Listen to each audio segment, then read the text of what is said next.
दोस्तों नमस्ते। आज हम बात करने वाले हैं आपके बजट के बारे में कि आप अपना बजट कैसे बनाएं और आपको कोशिश करेंगे कि बहुत ही आसान भाषा में आपको बजट बनाना सिखाएं। दोस्तों बात करेंगे आपके व्यक्तिगत या पारिवारिक बजट के बारे में। यदि आप सिंगल रहते हैं, स्टूडेंट हैं और अपनी कमाई को आप फैमिली में शेयर नहीं करते तो आपके लिए वो व्यक्तिगत बजट होगा। लेकिन यदि आप अपनी कमाई को फैमिली मेम्बर के साथ शेयर करते हैं, फैमिली आपके ऊपर डिपेंडेंट है, तो आपको फैमिली बजट होगा। दोस्तों बजट में, कोई भी बजट में दो चीज़ें होती हैं, एक इनकम पक्ष होता है और दूसरा खर्च वाला पक्ष होता है। मतलब कहीं से पैसा आएगा और कहीं पैसा जाएगा। तो ये दोनों का जो मेल है वो बजट कहलाता है। कुछ छोटे छोटे बजट के प्रकार हैं दोस्तों, इसको हम देखते हैं। यदि हमारी जो आय है वो और खर्च है वो दैनिक आधार पे है तो दैनिक बजट होगा, वीकली आधार पे है तो वो साप्ताहिक बजट होगा, मंथली हमारी इनकम है और मंथली खर्चे हैं तो वो मासिक बजट होगा, साल भर में हम 2 बार जो है अपने बजट का आकलन करते हैं तो अर्धवार्षिक बजट होगा, और जो हमारी स्टेट गवर्नमेंट या सेंट्रल गवर्नमेंट जो बजट बनाती हैं वो वार्षिक बजट कहलाता है। मतलब कि साल भर का जो इनकम है और साल भर जो खर्चे हैं उनका हिसाब किताब साल भर में एक बार किया जाता है। दोस्तों कोई भी बजट होता है तो वो उसकी तैयारी हम पिछले महीने, मतलब अगले महीने की बजट के लिए उसकी तैयारी हम पिछले महीने ही कर देते हैं। अभी हम बजट बनाएंगे तो वो अगले महीने की बजट, अगले महीने के लिए हम बजट बनाएंगे। तो आपको हम कोशिश करेंगे कि आपको हम आसान भाषा में हम बजट बनाना सिखाएं। दोस्तों बजट बनाने से पहले कुछ बातें होती हैं जिन बातों पे हमको ध्यान देना होता है। सबसे पहली बात होती है कि बजट की हमको तैयारी करनी होती है। बजट हम बनाएंगे, लेकिन बजट बनाने के लिए कोई भी हम सामान बनाएंगे दोस्तों, तो सामान बनाने के लिए हमको उसकी तैयारी करनी होती है। तो बजट हम बनाना चाहते हैं तो बजट की हम तैयारी करेंगे, बजट की तैयारी हो जाएगी, उसके बाद हम बजट बनाएंगे और बजट बन जाएगा तो हमारा काम खत्म नहीं होता। बजट बनाने के बाद उस बजट की समीक्षा होती है। बजट को हम देखते हैं हमारा बजट कैसा है, आय की तुलना में व्यय कैसा हो रहा है, ज़्यादा हो रहा है, कम हो रहा है। सबसे पहली चीज़ दोस्तों देखते हैं बजट की तैयारी। बजट बनाने से पहले हमको अपने परिवार के सदस्यों से चर्चा करनी चाहिए कि इस महीने हम ये करना चाह रहे हैं, ये नहीं करना चाह रहे हैं।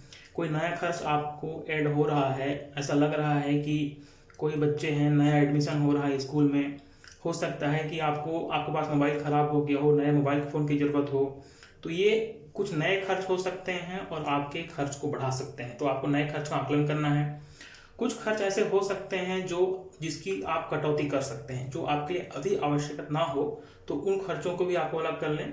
अब ये खर्च सारे अलग हो जाएं तो जितनी राशि आपकी बच रही है तो उसको आप कहाँ निवेश रखें या कितनी राशि को आप निवेश करना चाहते हैं, इस बात का भी आप जो है पहले चर्चा कर लें, जिक्र कर लें। पहले बजट बनाने से पहले इन बातों की तैयारी आपको करनी पड़ेगी। दोस्तों हमने पिछले वीडियो में आपको बताया था कि आपको पैसों का प्रबंधन कैसे करना है। इस वीडियो में दोस्तों हमने बहुत अच्छी तरीके से आपको समझाने की कोशिश करी है कि आपकी जो ज़रूरतें हैं, आपकी जो वांट्स हैं, इच्छाएं हैं और आपका जो निवेश है, तो आपको अपनी जो जितनी भी कमाई हो रही, चाहे वो कम हो या ज़्यादा हो, तो आप अपनी कमाई को कैसे, किस तरह से आप अलग अलग हिस्सों में बांटें और कितने हिस्सों में बांटें। दोस्तों अब बात करते हैं बजट की तैयारी की। पिछले वीडियो में जो आपने देखा है या आप देखेंगे तो उसी वीडियो के तहत आपको हम बजट बनाने की उसी वीडियो से लिंक करके कोशिश करेंगे। दोस्तों सबसे पहले हम बात करते हैं ज़रूरत की चीज़ें आपको चाहिए ही चाहिए, तो आप अपने बजट में इस चीज़ों को शामिल करें। खाना के लिए रोटी कपड़ा मकान जो आप जानते हैं, है ना, तो आप जो है कितना बजट अपने जो है राशन के लिए देना चाहते हैं, कितना आप कपड़ा में खर्च करना चाहते हैं, आप सस्ता कपड़ा से आपका काम चल जाएगा या महंगा कपड़ा चाहिए, किस रेंज तक आप जाना चाहते हैं, रेंट पे रह रहे हैं तो आपको रेंट के लिए कितना रेंट में रह रहे हैं आप, तो वो अपने बजट में आपको अलग करना पड़ेगा। दोस्तों ज़रूरत आपकी जो चीज़ें हैं, रोटी कपड़ा मकान पूरा हो जाए, तो जो वांट्स हैं, वांट्स में अलग अलग चीज़ें हो सकती हैं। आपके शौक हो सकते हैं, शौक के अलावा घूमना फिरने का शौक होगा आपको, हो सकता है आपका जो है शौक घूमने फिरने का शौक बस से हो जाए, बस के अलावा यदि आप लंबा दूरी तय करना चाहते हैं ट्रेन से हो जाए, या हो सकता है कि उसके अलावा भी आपके पास ज़्यादा पैसे बच रहे हैं तो आप जो है हवाई सफ़र का जो है आप शौक रखते होंगे। दोस्तों हो सकता है आपको शॉपिंग का शौक होगा, घूमने फिरने का शौक होगा, पढ़ने का शौक होगा, मोबाइल खरीदने का शौक होगा, कपड़ों का शौक, कुछ भी हो सकता है दोस्तों। तो ये आपका डिपेंड करता है कि आपकी इनकम कितनी है। ज़्यादा इनकम है तो आप अपने शौक में ज़्यादा खर्च कर सकते हैं। तो ज़रूरत की चीज़ें हो गई, शौक हो गई, उसके बाद जो कुछ पैसे बचते हैं जो कुछ रेशियो में, तो उन पैसों को आपको निवेश करना है। निवेश करने के बारे में भी हमने आपको पिछले वीडियो में बताया है कि आपको सारा निवेश एक ही जगह में नहीं करना है। सबसे पहले आप दोस्तों अपने जितने राशि का आप निवेश करना चाहते हैं उसको अलग अलग हिस्सों में बांटिए। कुछ फंड आपको इमरजेंसी के लिए, मेडिकल इमरजेंसी के लिए जरूरत पड़ सकते हैं, उसको आप आरडी या एफडी के रूप में रखें ताकि आपको इमरजेंसी में आप उसको तुड़वा सकें और आप तुरंत इन्वेस्ट कर सकें। कुछ पैसों को आप म्यूचुअल फंड में निवेश करिए। म्यूचुअल फंड में निवेश की ये सलाह दी जाती है कि आप लंबे समय के लिए करिए, इमरजेंसी में ना निकालें। यदि आप इमरजेंसी में निकाल रहे हैं उस समय शेयर मार्केट गिरा हुआ है तो आपको नुकसान हो सकता है। गोल्ड बॉन्ड या गोल्ड फंड में आप निवेश कर सकते हैं दोस्तों। इसके अलावा कुछ प्रॉपर्टी में भी, यदि आपके पास सरप्लस पैसे हैं तो आप प्रॉपर्टी में भी निवेश कर सकते हैं। तो इस तरह से जो है आप बजट की तैयारी कर सकते हैं। अब जो है बजट की तैयारी हो गई तो अब आप जो है बजट बनाना शुरू करते हैं। आप बजट जो है कॉपी पेन में बना सकते हैं, कंप्यूटर में बना सकते हैं, मोबाइल में बना सकते हैं। आजकल बहुत सारे एप्लीकेशंस अवेलेबल हैं तो उनके माध्यम से आप जो है बजट बना सकते हैं। बजट बनाएंगे तो मुख्यतः दो चीजें आपको, जैसे हमने शुरू में बताया, एक आय पक्ष है और एक अपना व्यय पक्ष है। तो आय में आपके जो वेतन है, सैलरी है, या आपने कहीं एफडी रखा है तो ब्याज मिलेगा, ब्याज से इनकम होगी। आप बिजनेस करते हैं तो बिजनेस से इनकम होगी। कहीं आपने घर किराए से दे रखा है तो रेंट होगी, दुकान किराए से दे रखी है वहां से रेंट आएगा। ये सब चीजें आपकी इनकम पक्ष में हो जाएगी दोस्तों। इसके बाद जो अपना व्यय पक्ष है, व्यय पक्ष में आपकी जो जरूरत की चीजें हैं, राशन चाहिए आपको, फल चाहिए, दूध चाहिए, बच्चे हैं स्कूल जा रहे हैं, बच्चों की फीस लगेगी, किराए घर पे रह रहे हैं तो घर का किराया लगेगा, कपड़ा लगेगा, मोबाइल जितने लोग चला रहे हैं, 3-4 फैमिली मेंबर हैं तो सभी के मोबाइल रिचार्ज करने पड़ेंगे।